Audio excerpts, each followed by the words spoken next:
பாரதி நிகழ்ச்சியோடு இணைந்து கொண்டிருக்கின்றோம். பாரதி நிகழ்ச்சியில் அடுத்த பகுதியான பெண்ணாளுமை பகுதியூடாக இணைந்து கொள்ள போகின்றோம்.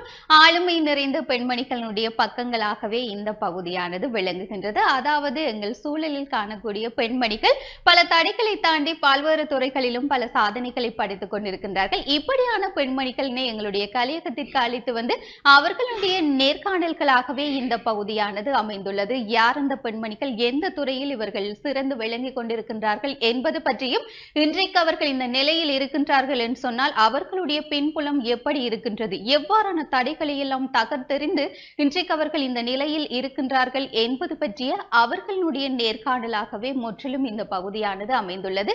அந்த வகையில் இணைந்து கொள்ளலாம் பெண்ணாளுமை பகுதியூடாக.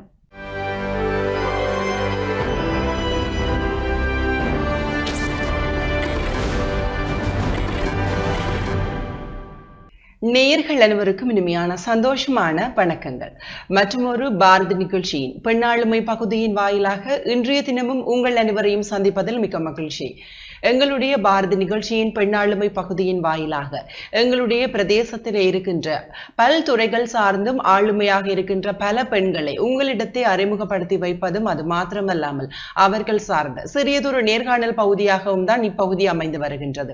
அந்த வகையில் இன்றைய நாளிலும் எங்களுடைய பெண்ணாளுமை பகுதியின் வாயிலாக எங்களுடைய பிரதேசத்திலே இருந்து தனக்கான சேவைகள் பலவற்றை மாற்றிவிட்டு புலம்பெயர்ந்த தேசத்திற்கு சென்று அங்கிருந்து மீண்டும் எங்களுடைய தேசத்துக்கு மீளவும் வருகை தந்திருக்கக்கூடிய பரத சூடாமணி திருமதி கௌசலா ஆனந்தராஜா அவர்களைத்தான் இன்றைய பெண்ணாளுமை பகுதியின் வாயிலாக நாங்களும் இணைத்துக் கொள்ள போகின்றோம். வணக்கம் மிஸ்.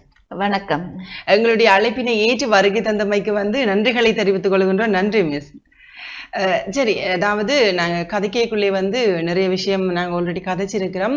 இந்த நடனத்துறை, இந்த இசை நாடகத்துறை, இந்த பரதக்கலை தொடர்பான ஆர்வம் உங்களுக்கு எப்பத்துல இருந்து வந்தது?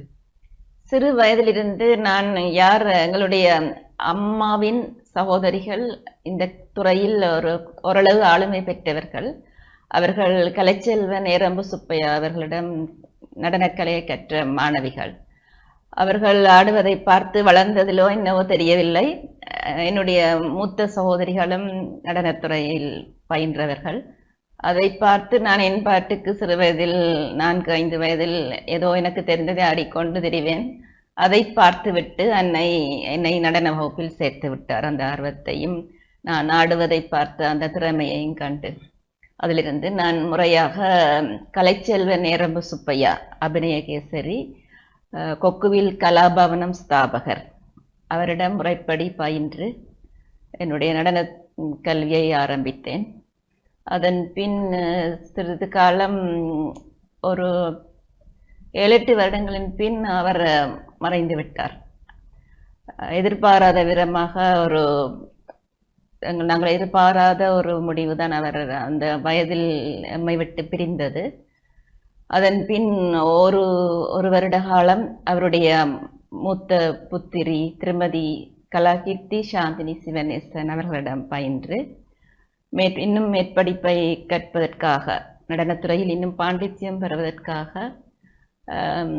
சென்னை அடையார் பத்மஸ்ரீ கே லக்ஷ்மண் ஐயா அவர்களிடம் சென்று 2 வருடங்கள் கற்று டிப்ளமா பட்டம் பெற்ற பின், அதாவது நட்டுவாங்கத்திலும் நடனத்திலும் பரதநாட்டியத்திலும் டிப்ளமா பட்டம் பெற்ற பின், அதாவது பரத சூடாமணி டைட்டில் எங்களுக்கு. அதன் பின் இங்கே நாடு திரும்பியதும் எங்களுக்கு அரசாங்க நியமனம். ஓரிரு வருடங்கள் நான் படித்த கல்லூரியிலேயே, நடேஸ்வரா கல்லூரி, காங்கேசந்துறை நடேஸ்வரா கல்லூரியில் தான் என்னுடைய ஆரம்ப கல்வி இருந்தது.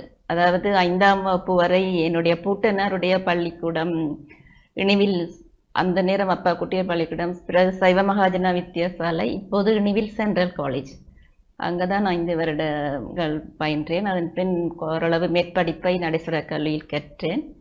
கற்ற கல்லூரியிலேயே சில காலங்கள் ஆசிரியர் நியமனம் பெற்று நடன ஆசிரியராக, நான் தான் அந்த கல்லூரிக்கு முதல் நடன ஆசிரியராக பணிபுரிந்த காலத்தில், அதன் பின் கோப்பாய் ஆசிரியர் பயிற்சி கலாசாலையில் 2 வருடங்கள் ஆசிரியர் பயிற்சி பெற்று, அப்பொழுது வீரமணியா இனிவில் பிரம்மஸ்ரீ வீரமணி அவர் ஐயா அவர்களை குருவாக கொண்டு பயிற்சி பெற்ற பின் நாட்டு நிலைமை காரணமாக திருமண பந்தத்தின் நிமித்தம் பிரான்ஸ் நாட்டிற்கு இடம்பெயர வேண்டி வந்தது.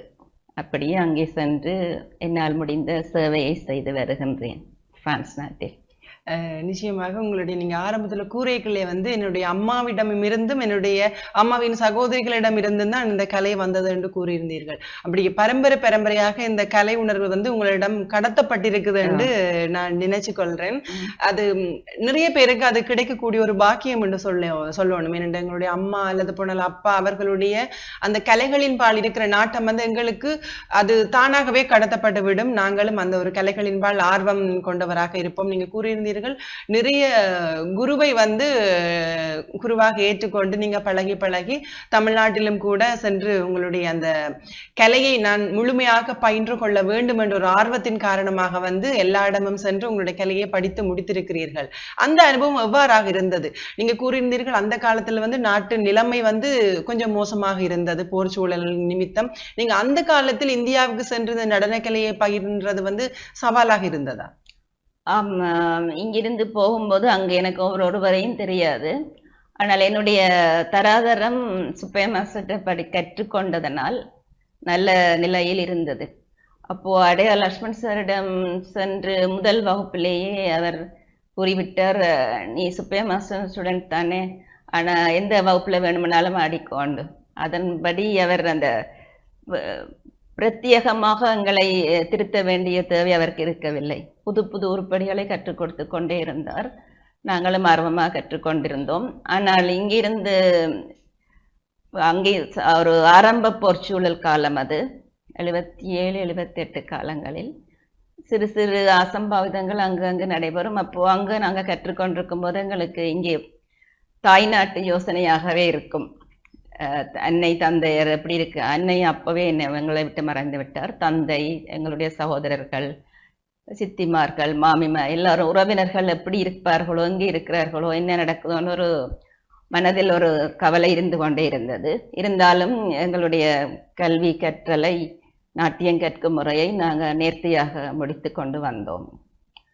அந்த கலைகளுக்கு வந்து கட்டாயம் குரு நிச்சயமாக எங்களுக்கு தேவைப்படும். ஒரு குருவை வந்து ஆஸ்தான குருவாக வைத்துக்கொண்டு அவர் மூலம் பழகுதல் வந்து சிறப்பாக இருக்கும் என்று நான் நினைத்துக் கொள்கின்றேன். நீங்கள் இந்த இப்போ சொல்லியிருந்தீங்க, உங்களுடைய குருவினுடைய பெயரை கேட்டதுமே வந்து அந்த குருவினுடைய சிஷ்டி என்று என்னால் அறிய முடிந்ததாக இருக்கின்றது. கலைகளுக்கு நிச்சயம் அவ்வாறாக ஒரு குரு ஒன்று தேவைப்படுகிறது. அது பரதநாட்டிய கலை மாத்திரம் இல்லாமல் அனைத்து விதமான கலைகள், கர்நாடக கலையாக இருக்கட்டும், அல்லது போனால் இந்த இசைக்கருவிகள், மிருதங்கம், வயலின், வீணை, இவ்வாறான அனைத்து கருவிகளுக்கும் வந்து நாங்கள் இந்த சமூக வலைத்தளங்களிலோ அல்லது போனால் வேறு வேறு வழிகளின் பால் பழகுவதை பார்க்கிலும் வந்து ஒரு குருவிடம் இருந்து பழகுவது சிறப்பாக இருக்கும் என்று நினைக்கின்றேன். அது தொடர்பாக நீங்க என்ன நினைக்கின்றீர்கள்? ஆமாம், நான் ஆரம்ப நாட்டியத்தை கற்ற குரு வந்து ஏரம்ப சுப்பையா அவர்கள் மிகவும் ஒரு பாண்டித்யம் பெற்ற ஒரு, அதாவது எந்த அபிநயமோ அல்ல நிறுத்த பகுதியை எடுத்துக்கொண்டாலும் எந்த பகுதியிலும் அவர் ஒரு 100 விதமான இதை திறமையை எதிர்பார்ப்பவர். அன்றைக்கும் அதான். இப்ப அண்மையில் ஒரு வாரத்திற்கு முன் அவரது சுப்பையா மாஸ்டருடைய புத்திரி கலாகீர்த்தி சாந்தினி சிவனேசன் 100வது ஆண்டு நினைவை ஒட்டி ஒரு விழா எடுத்திருந்தார். அவருடைய மாணவிகள் நிகழ்ச்சிகள் ஆற்றியப்படுத்தியிருந்தார்கள். அதில் என்னையும் என்னுடைய ஆசான் மானசீக குரு சுப்பையா மாஸ்டர் அவர்களை பற்றி ஒரு சிற்றுரை வழங்குமாறு கேட்டு நான் சிற்றுரை வழங்கியிருந்தேன். அவரை நினைவுபடுத்தும் பொழுது சந்தோஷமா இருக்கின்றது. அதாவது என்னுடைய குரு அவர் நான் இப்ப சொன்ன மாதிரி எந்த அசைவை எடுத்துக்கொண்டாலும் அதில் 100 வீதம் எதிர்பார்ப்பார். அந்த விதத்தில் நாங்கள் ஒரு பாக்கியம் பெற்றவர்கள் என்றே கருதுகின்றேன் அவரிடம் கற்றுக்கொண்டது. அதனால் எங்கு சென்றாலும் எங்களுக்கு ஒரு சிறப்பு, எங்களுக்கு ஒரு மரியாதை இருக்கின்றது. அவருடைய பெயரை சொன்னாலே எல்லோருக்கும் தெரியும் எப்படிப்பட்ட ஆசான் என்பது, குரு என்பது. இன்றைய வரைக்கும் அவருடைய பெயர் நிலைத்து நிற்கின்றது. நிச்சயமாக ஒரு குருவிடமிருந்து நாங்கள் பழகுகின்ற பொழுது அந்த குருவினுடைய பெயரை காப்பாற்றும் முகமாக வந்து அந்த கலைகள் எங்களுக்கு வந்துவிடும் என்று கூறுவார்கள். அதே நேரம் வந்து நீங்க ஆரம்பத்துல கூறியிருந்தீர்கள், என்னுடைய அந்த படிப்பு எல்லாவற்றையும் தமிழ்நாட்டிற்கு சென்று படிப்பு முடிந்ததன் பின்னர் மீண்டும் தாய்நாட்டுக்கு திரும்பி ஆசிரிய சேவை பணி எனக்கு கிடைத்து கொண்டது என்று சொல்லி, அந்த அனுபவம் எவ்வாறாக இருந்தது உங்களுக்கு? முதல் நாள் வீட்டில் கூட நாள் வகுப்பு என்று ஆரம்பிக்கும் பொழுது என்னுடைய சித்தியினுடைய சித்தப்பா தான் கூட ஆர்வமாக இருந்தது. அவர் அந்த தேங்காய் உடைத்து நான் ஆரம்ப வகுப்பை தொடக்கி வைத்திருந்தார். நான் அப்போ ஆனால் ஒரு சிறு அனுபவம் இருந்தது. என்னென்றால் அடையார் லக்ஷ்மண் சார் வீட்டில் சார் காலை நேரம் எல்லாம் காலையில் 6 மணிக்கு எழும்ப சொல்லிடுவார். எழும்பி வந்து நாட்டிய பயிற்சி நடந்து கொண்டே இருக்கும் 12 மணிக்கு நாங்கள் சாப்பிட போகிற வரைக்கும். ஆனால் பிற்பகல் நேரங்களில் அந்த சென்னை இந்திய மாணவர்கள் மாணவிகள் வெளிநாட்டில் எல்லாம் வந்திருப்பார்கள். அவர்களுக்கு கற்றுக் கொடுக்க சொல்லுவார். அப்போ நாங்கள் வகுப்பு எடுப்போம். அந்த அனுபவம் கொஞ்சம் இருந்தது சார். ஏதாவது நாங்கள் தப்பாக பிழையாக காலப்பிரமாணம் தவறினால் திருத்துவார். பெருசாக எங்களை திருத்தி கொடுத்தலே எங்களுக்கு அனுபவம் இருந்தது ஏற்கனவே. ஆனால் அந்த அனுபவம் இருந்ததனால் நான் வந்து அந்த முதல் நாள் வகுப்பு அவர் தேங்காய் உடைத்து ஆரம்பித்து வைத்தார். அப்பொழுது ஒரு குறைந்தது 10 மாணவிகள் வந்துட்டார்கள் அந்த வகுப்பில். வீட்டில் ப்ரைவேட் கிளாஸ் அது. தொடங்கி நான் வகுப்பு நடத்தி முடிக்கிற வரைக்கும் அவர் பின்னால் இருந்து பார்த்து கொண்டிருந்தார். அப்போ முடித்து வந்தேன்னா, ஓஹோ உனக்கு ஆளுமை இருக்கிறது, நீ நல்லாகவே நடத்துகின்றாய், வகுப்பு நல்லா வருவாய் என்று சொல்லி ஆசீர்வதித்தார். அதுதான் இன்று வரைக்கும் நிலைத்திருக்கின்றது. கல்லூரியில் நான் சென்றபோது அங்கே நடேஸ்வரர் கல்லூரியில் அப்பொழுது அதாவது தலைமை ஆசிரியர் பிரின்சிபலாக இருந்தவர் வந்து எனக்கு கற்றுக் கொடுத்த ஆசிரியர் திரு சோமசுந்தரம் அவர்கள். அவருடைய மகளில் எல்லோரும் எங்களுடன் படித்தவர்களால் எனக்கு ஆசானாக இருந்த ஆசிரியர்கள் கூட அங்கே கற்றுக் கொடுத்து கொண்டிருந்த ஆசிரியர்களாக இருந்தார்கள். அப்போ அவர்களுடைய மாணவியாக நான் அங்கே ஒரு ஆசிரியராக போகும் பொழுது சந்தோஷமாக இருந்தாலும் மனசில் ஒரு பயம். எல்லோரும் எனக்கு கற்றுக் கொடுத்த ஆசிரியர்கள் இருக்கிறார்கள் என்று. ஆனால் அவர்கள் எல்லோரும் என்னை பார்த்து மிகவும் வரவேற்று, கௌசலா நீங்க ஆசிரியர் இங்கே வந்திருக்கிறீர்களா, சந்தோஷம், நல்லா செய்யுங்க அப்படின்னு சொல்லி ஆசீர்வதிப்பார்கள். அதன்படி நான் கிட்டத்தட்ட 6-7 வருடங்களுக்கு கிட்டவாக நடேஸ்வரர் கல்லூரியில் நடன ஆசிரியராக என்னால் முடிந்த பணியை செய்தேன். நல்ல வரவேற்பு இருந்தது. அதன் பின்னர் வந்து நீங்க கூறினதை போல திருமணத்தின் காரணமாக பிரான்ஸ் நாட்டுக்கு புலம்பெயர்ந்து சென்று விட்டீர்கள் என்று கூறினீர்கள். அங்கே இருந்துமே வந்து உங்களுடைய இந்த கலை சேவை, இந்த பரதநாட்டிய கலை சேவை வந்து தொடர்வதற்கான ஒரு சான்றாக வந்து கலாலயம் என்கின்ற ஒரு நடன பள்ளியையும் வந்து நீங்கள் அங்கே அந்த பிரான்ஸ் தேசத்திலே ஆரம்பித்து சிறப்பாக நடாத்தி கொண்டிருக்கிறீர்கள் இன்று வரையிலும். அந்த ஒரு அனுபவம், அந்த ஒரு எண்ணம் உங்களுக்கு எவ்வாறு வந்தது? நான் அங்கே சென்று என்னுடைய கலையை தொடர வேண்டும், இந்த கலையை விட்டு விடாமல் வந்து பின்தொடர்ந்து அங்கே உள்ள மாணவர்களுக்கு வந்து பயின்று கொடுக்க வேண்டும் அல்லது போனால் கற்றுக் கொடுக்க வேண்டும், அந்த ஒரு எண்ணம் எவ்வாறு உங்களுக்கு வந்தது? திருமண பந்தத்தின் நிமித்தம் பிரான்ஸ் நாடு சென்றவுடன் அங்கு எனக்கு 2 குழந்தைகள், ஒரு ஆண் குழந்தையும் ஒரு பெண் குழந்தையும். அவர்களுடைய வளர்ச்சி அவர்கள் பிறந்து சிறு ஓரிரு வருடங்கள் வீட்டில் தான் இருந்தேன். ஆனால் அந்த சரஸ்வதி பூஜை வருகின்ற நேரமெல்லாம் இந்த கலை உணர்வு தான் வரும். இந்த நேரம் அங்கே இப்படி செய்து கொண்டிருப்பேன் அப்படி என்ற மாதிரி கலை நிகழ்ச்சிகள் நடந்து கொண்டிருக்கும். இங்கே நாட்டு நினைவாகவே இருந்தது.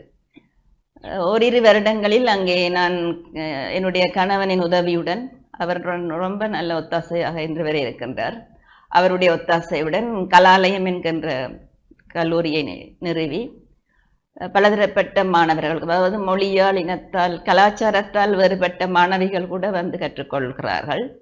அந்த விதத்தில் கல்லூரியில் சங்கீதம், வாய்ப்பாட்டு, நடன, பரதநாட்டியம், வீணை, மிருதங்கம் எல்லாமே கற்றுக் கொடுக்கிறோம். அங்கே தமிழ் மொழியும் ஒரு பாடமாக கலாலயம் என்கின்ற இந்த கல்லூரி மூலம் பலதரப்பட்ட மாணவர்களையும் உருவாக்கி இருக்கின்றோம்.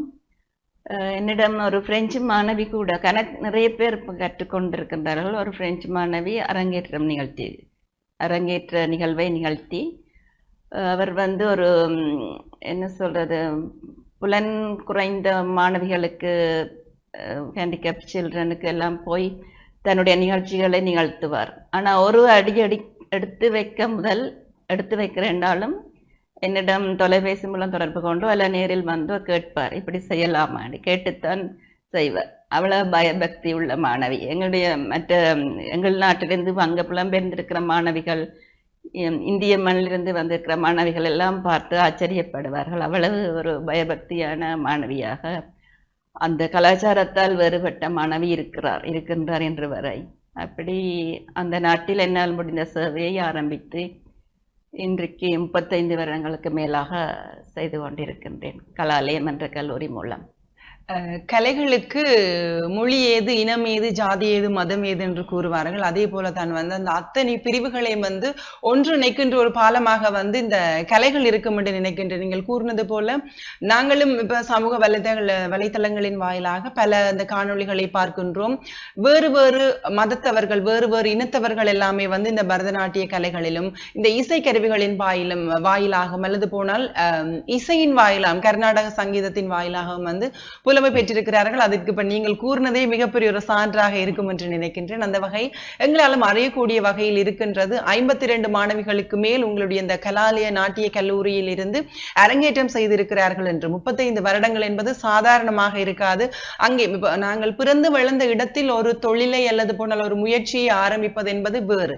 இதுவே நாங்கள் வேறொரு தேசத்தில் இருந்து அங்கே இருக்கின்ற மாணவர்கள், அங்கே இருக்கின்ற நபர்களுக்கு இடையே இருந்து நாங்கள் ஒரு வேலையை புதிதாக ஒரு முயற்சி என்று ஆரம்பிப்பது என்பது கடினமாக இருக்கும் என்று நினைக்கின்றேன். அந்த அனுபவம் எவ்வாறாக இருந்தது? நீங்க எவ்வாறான ஒரு சவால்களை எல்லாம் சமாளித்து இன்று ஒரு 35 வருடங்களை தாண்டி அந்த கலாலயம் நாட்டிய கல்லூரியை சிறப்பாக நடாத்தி கொண்டிருக்கிறீர்கள்? ஆமாம், சென்ற புதிதில் எங்களுக்கு மண்டபம் அமைத்து அதை கற்றுக் கொடுப்பதற்கு ஒரு இடம் எடுப்பதே பெரும் சவாலாக இருந்தது. 2-3 நடமாடும் கலாலயம் என்று என்னுடைய கணவர் தபாஷாவை சொல்லுவார். அப்படி 2-3 இடங்கள் மாறி கடைசியாக ஒரு நிரந்தரமாக ஒரு இடத்தில் செய்து கொண்டிருக்கின்றோம். அங்கே சட்ட திட்டங்கள் அதிகம், உங்களுக்கு தெரியும். அப்போ என்ன ஒரு சிறு அடி எடுத்து வைக்க வேண்டும் என்றாலும் நாங்கள் அரசாங்கத்திடம் உத்தரவு கேட்க வேண்டும். அப்படி அந்த முறைப்படி எங்களுடைய அசோசியேஷன் டிக்ளேர் பண்ணி அதன் பின் மாதம் அதற்குரிய ஃபார்ம்ஸ் எல்லாம் ஃபில்அப் பண்ணி அனுப்பி அதன்படி செய்து கொண்டே இருந்தால் நிரந்தரமாக அவ்வளவு காலம் செய்யலாம். அது ஒரு சவாலாக இருந்தது. மற்றது அங்கத்திய காலநிலைகள் 6 மாத ஒரு 3 இப்போதான் நாங்கள் இந்த மாதிரி ஒரு காலநிலையை பார்க்க முடியும். அதாவது ஆனி ஆடி ஆவணி மாதங்களில் குழந்தைகள் ஓரளவு வெளியில் சுத்தக்கூடியதாக இருக்கும். புரட்டாதி மாதத்தின் பின் குளிர் நிலை ஆரம்பிச்சிடும். அப்போ பிள்ளைகளுக்கு போக்குவரத்து கூட கஷ்டமா இருக்கும். ஆனாலும் அவர்களுக்கு கொஞ்சம் அங்கே பிறந்து வளர்ந்த பிள்ளைகளுக்கு ஒரு பழக்கம் வந்துடும். ஏதோ மெட்ரோ ட்ரெயின் பஸ் எடுத்து 1 மணித்தேலம் 1.5 மணித்தேலம் கூட அவர்கள் பிரயாணம் செய்து வர வேண்டி இருக்கின்றது. ஆனால் அந்த கஷ்டங்கள், அந்த ஆர்வத்தின் நிமித்தம் அந்த கஷ்டங்களை எல்லாம் தாண்டி இங்கே வந்தோடனே அவர்களுக்கு ஒரு சந்தோஷம். நார்மல் அங்கத்திய உடுப்பு தெரியும் தானே உங்களுக்கு, குளிருக்கு ஏற்ற மாதிரி எல்லாம் போட்டுக்கொண்டு வருவார்கள். இங்கே நார்மல் சேலை கட்டுறவள் கட்டி சுடித்தார் பஞ்சாபி போட்டுக்கொண்டு அவர்கள் உடை மாற்றி எங்கள் கலாச்சாரத்துக்குள் புகுந்து விடுவார்கள். அதன் பின் அவர் சந்தோஷமாக பயிற்சியை முடித்து திரும்புவார்கள். ஆனால் அந்த காலநிலை கஷ்டமும் இருக்கின்றது, போக்குவரத்து கஷ்டங்கள் இருக்கின்றன. எல்லாத்தையும் தாண்டி ஆர்வமுள்ள பிள்ளைகள் கற்று டிப்ளமா பட்டம் பெற்றவர்கள் உள்ளார்கள். அதை விட அரங்கேற்றம் செய்தவர்கள் இருக்கின்றார்கள். பல கஷ்டங்களுக்கு மத்தியில் பல மாணவிகள் இதை கற்று முடித்திருக்கின்றார்கள். கற்று முடித்த மாணவிகள், அதிக மாணவர்கள் தொடர்ந்து செய்வதென்பது பெரிய விஷயம். பெண் பிள்ளைகளாக இருந்தால் ஆண் பிள்ளைகளும் கற்றிருக்கிறார்கள். அவர்கள் ஓரிருவர் செய்து கொண்டிருக்கிறார்கள் இன்று வரை. பெண் பிள்ளைகளை பொறுத்தவரை அவர்கள் திருமண பந்தத்தின் நிமித்தம் அந்த வாழ்க்கையில் ஈடுபட்டிருந்தாலும் ஒரு சில காலங்களின் பின் மறுபடியும் இதற்குள் தங்களுடைய சேவையை செய்கின்றார்கள், பயிற்சி பெறுகின்றார்கள். ஒரு சில மாணவிகள் ஆசிரியர்களாகவும் ஆசிரியை தொழில் ஆசான்களாக மேற்கொண்டு இருக்கின்றார்கள். பிரான்ஸ் நாட்டில் மட்டுமல்ல, இடம்பெயர்ந்து போய் லண்டனில் இருக்கின்றார்கள் ஒரு சில மாணவிகள். அங்கே அவர்கள் தங்களால் முயன்ற சேவையை செய்து கொண்டிருக்கின்றார்கள். நிச்சயமாக இன்னும் உங்களுடைய இந்த நடன கல்லூரியில் இருக்கின்ற அந்த பணி மேலும் மேலும் சிறக்க வேண்டும், மேலும் தொடர வேண்டும் என்று சொல்லி நாங்களும் வாழ்த்துக்களை தெரிவித்துக் கொள்ளுகின்றோம். ஏனென்று பார்த்தோமானால் இன்று இந்த நவீன காலத்தில் மேலத்திய கலாச்சாரம் தான் எல்லா இடத்திலும் ஊடுருவி இருக்கின்றது. எங்களுடைய கலைகள், பாரம்பரியங்கள் இவற்றையெல்லாம் நாங்கள் அப்படியே மறந்து கொண்டு செல்லுகின்றோம் இன்றைய காலகட்டத்தை பொறுத்தவரையில். அவ்வாறு இருக்காமல் இனிவரும் காலங்களிலும் அடுத்தடுத்த சந்ததியினரும் எங்களுடைய கலைகள், கலாச்சாரங்கள், பழக்க வழக்கங்களை தொடர்ந்து செல்ல வேண்டும், பின்பற்ற வேண்டும் என்பதற்காக உங்களுடைய அந்த கலாலயம் நாட்டிய கல்லூரியின் மூலமாக எடுக்கின்ற பணிகளுக்கும் நாங்கள் எங்களுடைய மனதார வாழ்த்துக்களையும் தெரிவித்துக் கொள்கின்றோம். மிஸ், நன்றி. நீங்க இப்ப கதை கேட்கலையே 2-3 இடத்தில் குறிப்பிட்ட ஒரு விடயம் ஆர்வத்தின் மத்தியில் வருகிறார்கள் என்று சொல்லியிருந்தீர்கள். அங்கே இருப்பவர்களுக்கு எங்களுடைய நாட்டை பொறுத்தவரையில் இது ஒரு சாதாரணம், நாங்கள் கலைகளை பயில்வது என்பது அவ்வளவு பெரிய கடினம் இல்லை, ஆசிரியர்களிடம் சென்று விருப்பம் உள்ளவர்கள் பயின்று கொள்ளலாம். ஆனால் புலம்பெயர் தேசத்தில், குறிப்பாக அந்த பிரான்ஸ் நாட்டில் இருப்பவர்களிடையே இந்த கலைகளை பயில்வதற்கான ஆர்வம் எவ்வாறாக இருக்கின்றது? அதிகமான மாணவர்கள் இன்று கூட நான் இங்கு இருப்பது தெரியாமல் வாட்ஸ்அப்பில் ஒரு மாணவி தொடர்பு கொண்டிருந்தார். டீச்சர் எப்போ அடுத்த கிளாஸ் என்று. அவள் ஆர்வத்தில் அவர் அங்கிருந்து அடிக்கணும். நான் இங்கே பிரான்ஸ் நாட்டில் இல்லை, என்னுடைய தாய் நாட்டில் இருக்கின்றேன், வந்ததும் நான் உங்களை தொடர்பு கொள்கின்றேன் என்று. அப்படி அவ்வளவு ஆர்வமாக இருக்கின்றார் எப்போ அடுத்த வகுப்பு என்பதற்காக. ஆனால் உண்மையில் இங்கே எனக்கு கொஞ்சம் ஆச்சரியமாகத்தான் இருக்கின்றது. சில நடன நிகழ்ச்சிகள் அண்மையில் நடந்தது. எங்களுடைய பத்மஸ்ரீ அடையா லக்ஷ்மண் சாரோட 10வது ஆண்டு நினைவு நாளாக என்னுடைய மாணவன் அருள்மோகன் பிரான்ஸ்ல இருக்கின்றார்.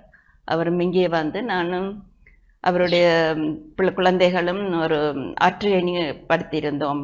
நான் ஆடியிருந்தேன் மேடை நிகழ்ச்சி ஒன்று. அப்போ பலம் குறைவாக இருந்தார்கள் ரசிகர்கள், ஏன் என்று தெரியவில்லை. ஆனால் இதே நிகழ்ச்சியை அங்கு நாங்கள் நடத்தியிருந்தோம் என்றால் அந்த மண்டபம் நிறைந்திருக்கும். அவ்வளவு ஒவ்வொரு மாணவி, பெற்றோர் எல்லோரும் அடுத்த நிகழ்ச்சி எப்போ என்றுதான் கேட்பார்கள். அப்படி ஒரு நாங்கள் குரூப்ல அனுப்பி அல்லது ஒரு பப்ளிசிட்டி என்று பெருசா கூட செய்ய மாட்டோம். ஆனால் அறிந்ததும் இந்த ஒவ்வொரு டீச்சரும் கேட்டு அறிந்து, ஆசிரியர்கள், இந்த கலை அதாவது நடனத்தில் ஆர்வமுள்ள பெற்றோர்கள், நலன் விரும்பிகள் எல்லாருமே வந்திருந்து கைதட்டி ஆரவாரமாக ரசித்து பாராட்டி செல்வார்கள். அது சந்தோஷமாக இருக்கும். இங்கே அந்த ஆர்வம் குறைந்து விட்டதோ என்னவோ என்று எனக்கு சொல்ல தோன்றுகின்றது, என்னென்று தெரியவில்லை. ஆனால் அங்கே அது வேறு கலாச்சாரத்தில் வாழ்ந்தாலும் அவர்களுக்கு இதில் ஒரு ஆர்வம் இருக்குது. இசையை பொறுத்தவரையில் கூட கர்நாடக சங்கீதம் கற்றுக்கொள்ளும் மாணவர்கள் அதிகம். ஆனால் குரல் வளம் அவர்களுக்கு ஓரளவு படிக்க முடிந்தாலும் ஒரு 3வது 4வது வருட பரீட்சை செய்யும் பொழுது அவர்களுக்கு தெரியும் தாங்கள் இதில் மேற்கொண்டு படிக்கலாமா இல்லையா என்று. அப்படி குறைந்தது 3-4ஆம் தரம் வரை தன்னும் அவருக்கு அந்த சங்கீத அறிவை வளர்த்து கொள்கிறார்கள். அதே மாதிரி இன்ஸ்ட்ருமெண்ட்ஸ், வாத்தியங்கள், வீணையோ வயலினில் நல்ல தரம் பெற்ற மாணவர்கள் அங்கே இருக்கின்றார்கள். நல்ல தரமாக வாசிக்கக்கூடிய என்னுடைய கல்லூரி ஆசிரியை கோமலா கந்தையாவின் மாணவர்கள் நல்ல தரமாக வாசிப்பார்கள். அப்படி அங்கேயே பிறந்து வளர்ந்த பிள்ளைகள் இவ்வளவு ஆர்வத்துடன் கற்று ஒரு தரமிக்க கலைஞர்களாக திகழ்கின்றார்கள். நடனத்தில், வாய்ப்பாட்டில், வயலின் இசையில், வீணையில் கூட. ஆனால் அவர்கள் இந்த ஆர்வம் குறையாமல் இன்னும் தொடர்வார்கள் என்ற நம்பிக்கை எனக்கு இருக்கின்றது. அதாவது ஐரோப்பா நாடுகளில், லண்டன், ஐரோப்பா நாடுகள் போன்றவற்றில்.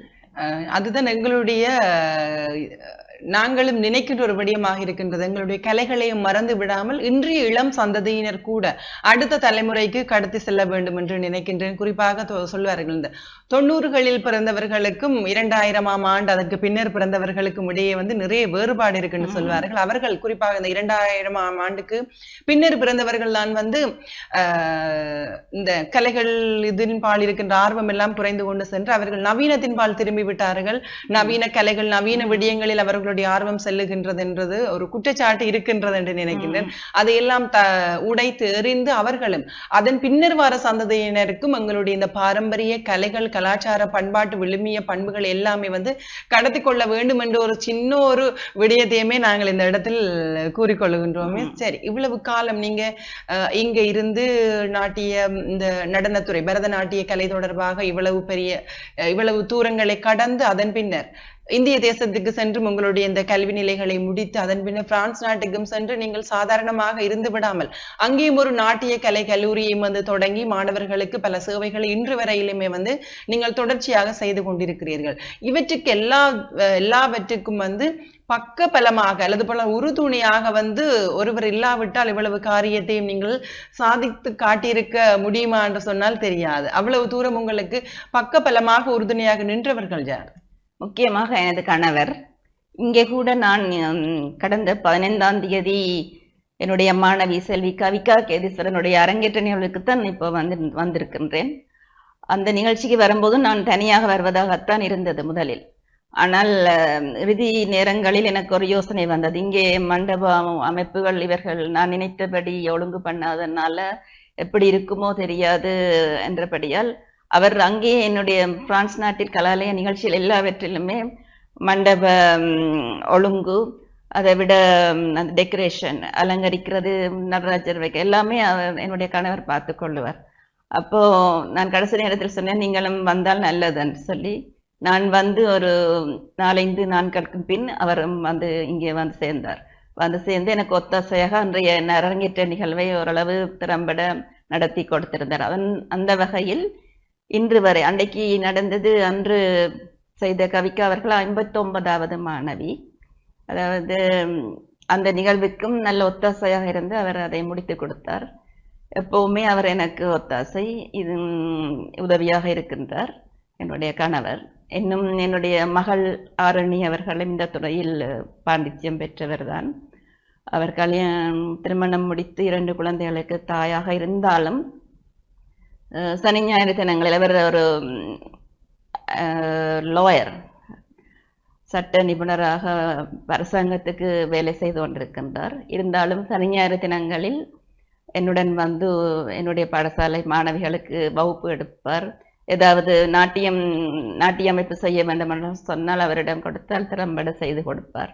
அவரை போல நிறைய மாணவிகள் இருக்கின்றார்கள். தீபனி சொல்லக்கூடிய மாணவர்கள், ஷர்மிளி அப்படின்னு அருள்மோகன் போன்ற மாணவர்கள் எனக்கு நாட்டிய அமைப்பு செய்து கொடுப்பார்கள். இதைவிட மாணவிகளும் என்னுடைய புத்திரி, கணவன் அவர்களுடைய ஒத்துழைப்பில் இந்த கல்லூரியை நான் நடத்தி என்னுடைய நடன சேவையை, நாட்டியத்திற்கு என்னால் முடிந்த சேவையை செய்து கொண்டிருக்கின்றேன். நிச்சயமாக ஒரு பெண்ணுக்கு தன்னுடைய கனவுகள், ஆசைகள் எல்லாவற்றையும் நிறைவேற்றுவதற்கு குடும்பத்தாருடைய ஒத்துழைப்பு அவசியமாக இருக்கும் என்று நினைக்கின்றேன். குடும்பத்தாருடைய ஒத்துழைப்பு இல்லாவிட்டால் இவ்வளவு தூரம் ஒரு பெண் தன்னுடைய கனவை, இலட்சியத்தை நோக்கி குடும்பத்தினுடைய ஒத்துழைப்பு இல்லாமல் பயணிப்பது என்பது கடினமாக இருக்கும் என்று நினைக்கின்றேன். அந்த வகையில் நீங்கள் பாக்கியம் பெற்றவர்கள். இவ்வளவு தூரம், இவ்வளவு விடயத்தையும் கடந்து உங்களுடைய முழு குடும்பத்தினுடைய ஒத்துழைப்பில் வந்து இவ்வளவு தூரத்தையும் கடந்து வந்திருக்கிறீர்கள். இன்னும் பல தூரம் செல்லணும். இன்னும் பல பிள்ளைகள் உங்களுடைய இந்த கலையின் பால் ஆர்வம் இருக்கின்ற அத்தனை பிள்ளைகளுக்கும் வந்து நீங்கள் வாய்ப்புகளை வழங்க வேண்டும் என்று சொல்லியும் நாங்கள் கேட்டுக்கொள்கிறோம். சரி, இந்த பரதநாட்டிய கலைகளில் வந்து ஆரம்பம் அந்த முத்திரைகள் என்று சொல்லுவார்கள். எனக்கு அவ்வளவாக தெரியாது. நான் படித்த துறை வந்து வேற துறையாக இருக்கின்ற அந்த சரி, உங்களால் இப்ப செய்யக்கூடிய அளவிலான முத்திரைகள் சிலவற்றை எங்களுடைய நேர்களுக்காக. முத்திரைகள் என்பது இங்கே கற்றுக்கொள்கிற மாணவிகள் எல்லோருக்கும் தெரியும். ஒற்றைக்கை, இரட்டைக்கை முத்திரைகள், அதை விட அபூர்வ முத்திரைகள் இருக்கின்றன. ஆனால் நீங்கள் இப்போ கேட்கும் பொழுது எனக்கு என்ன சொல்வதென்று தெரியவில்லை. முத்திரைகளை கொண்டு ஒரு அபிநயம் ஏதாவது செய்து காட்டுகின்றேன். அதாவது நான் ஆரம்ப காலங்களில் கற்ற குரு சுப்பையா மாஸ்டர் அவரிடமிருந்து கற்றுக்கொண்ட அந்த அபிநயம்தான் இன்று வரை என்னுடைய மாணவர்களுக்கு நான் கொடுத்து கொண்டு வருகின்றேன். முத்திரை அழுத்தம், முகத்தில் பாவம், அது முக்கியம். அவர் அந்த நாட்களில் கற்றுக்கொண்ட அதே தான். இப்போ ஒரு நகரம் அப்படி காட்டும் போது நாங்கள் இங்கிருந்து கை முத்திரையை பார்த்து ஆடியன்ஸை பார்த்து அந்த நகரத்தை காட்டுகின்றோம். அது ஃபேமஸ்ட்டை இருந்து படித்ததான். இப்போ திருப்பரங்குன்ற வேளா என்ற ஒரு கீர்த்தனை லக்ஷ்மண் சாரோட கம்போசிஷன். அதை செய்கிற போது அந்த ஞாபகம் தான் எனக்கு வரும். சுப்பையா மாஸ்டர்கிட்ட படித்த அதே அபிநயம் தான் வரும். திருப்பரங்குன்றா அப்போ பிள்ளைகளுக்கு நான் சொல்லி கொடுக்குற பொழுது அப்படி அங்கே அந்த கண்ணை அப்படி கொண்டு போங்க. அவர் சில பேர் இப்படியே கொண்டு போவார்கள். அப்போ இல்லை அப்படி கொண்டு போய் அப்படித்தான் பார்க்க வேண்டும் என்று அதன்பட செய்வார்கள். அது மேடையில் ஆச்சரியப்படுத்தும் போது வித்தியாசம் தெரியும். தச்சமயம் அவர்கள் அந்த கண் கொடுக்கவில்லைன்னா நான் சொல்லிடுறேன், அந்த அபிநயத்தில் செய்யும் போது அப்படி வரவில்லை என்று சொல்லுவேன். அது எனக்கு சின்ன வயசுல இருந்து வந்ததுதான். அதே போல அன்றைக்கும் கூறியிருந்தேன், எங்களுடைய ஆரம்ப குரு சுப்பையா மாஸ்டர் அவர்களிடம் கற்ற தெருவில் வாரானோ என்று. அப்ப அவர் அந்த நடந்து வந்து, நாங்கள் பெண்களா இருந்தாலும் சிவனுடைய பதம் அது. அப்ப தெருவில் வாரானோ என்னை சற்றும் திரும்பி பாரானோ என்று அப்படி பார்க்கறது. அவர் செய்யும் பொழுது நாங்க அப்படியே லாய்ச்சி பார்த்து கொண்டிருப்போம். அது ஐயோ செய்து முடிச்சுட்டாருமா சொல்லிட்டு பிறகு நாங்க செய்வோம். அப்ப அதை நாங்கள் இப்ப ஓரிரு 4 வருடங்களுக்கு முன் நான் அதை திருப்பி நாட்டியமைப்பு செய்திருந்தேன். அவர் கற்றுக் கொடுத்தது. அந்த நேரங்களில் எங்களுக்கு வீடியோ இல்லை, ஒண்ணுமே இல்லை. அப்ப மனசுலதான் நாங்க ஞாபகம் வச்சிருக்கணும். அப்ப அவருடைய மறைவுக்கு பின் நான் எப்படி செய்வேன் என்று தெரியாதுன்னுட்டு ஒரு அளவுக்கு நாட்டியமைப்பு செய்திருந்தேன். அப்பொழுதுதான் இந்த நடையை செஞ்சு என்னுடைய அந்த அரங்கேற்றம் செய்த மாணவிக்கு பிரத்யேகமாக நாட்டியமைப்பு செய்திருந்தேன். செய்து இப்படி காட்டி கொடுக்கும் பொழுது அவர் கேட்டார், என்ன டீச்சர் இன்னொரு வாட்டி செய்யுங்க, இன்னொரு வாட்டி செய்யுங்க, எப்படி இருக்கு, பார்க்க ஆசையா இருக்குதுன்னு சொல்லுவார்கள். அப்பதான் நான் சொல்லுவேன், இது நான் செய்யவில்லை, எனக்குள் இருந்து என்னுடைய மானசீக குரு சுப்பையா மாஸ்டர் செய்கின்றார் என்று. அப்படி அவரிடமிருந்து கற்ற அனுபவங்கள், அந்த அபிநயம், நிறுத்த பகுதி எல்லாமே எனக்கு அவரிடமிருந்து வந்ததுதான். அதை நான் அந்த நீங்க முத்திரைகளை பற்றி கேட்டபடியா இப்ப சொல்கின்றேன் அதை பற்றி. நிச்சயமாக அந்த பரதநாட்டிய துறைக்கு அபிநயம் என்பது முக்கியமான ஒன்றாக இருக்கு. முகத்திலும் நாங்கள் அந்த அபிநயத்தை வெளிப்படுத்த வேண்டும். ஒரு அதாவது பரத சூடாமணி அவர்களுக்கு முன்னால் இருந்து நான் இதை சொல்லுவது சரியா என்று தெரியவில்லை, இருந்தாலும் நிச்சயம் தேவை என்று நினைக்கின்றேன். ஆமா, நிறுத்த பகுதியும் அழுத்தமாக இருக்க வேண்டும். அதே இடத்தில் அபிநயமும் முகத்தில் காட்டினால்தான் மக்களை சென்றடையும். அது நிறுத்தமும் நிறுத்தியம் முக்கியம். நிச்சயமாக நன்றி மிஸ். இன்றைய நாளிலும் எங்களுடைய நிகழ்ச்சியின் வாயிலாக கலந்து கொண்டு பல்வேறுபட்ட விடயங்களை எங்களுக்காகவும் எங்களுடைய நேயர்களுக்காகவும் கூறியிருந்தீர்கள். அதற்கும் எங்களுடைய முதற்கண் நன்றிகளை தெரிவித்துக் கொள்கின்றோம். நன்றி மிஸ். நன்றி. என்னையும் இங்கே அழைத்து இத்துணை நேரம் நேர்முக வர்ணனையில் ஈடுபட்டமைக்கு உங்களுக்கும் நன்றி கூறி விடைபெறுகின்றேன். நன்றி. நல்லது நேயர்களே, மற்றும் ஒரு நிகழ்ச்சியின் வாயிலாக உங்கள் அனைவரையும் சந்திக்கும் வரையில் இன்றைய நாள் இந்த நிகழ்ச்சியில் இருந்து விடைபெற்று செல்லும் நான் ரோஹிணி அருந்தவ செல்வம். நன்றி நேயர்களே.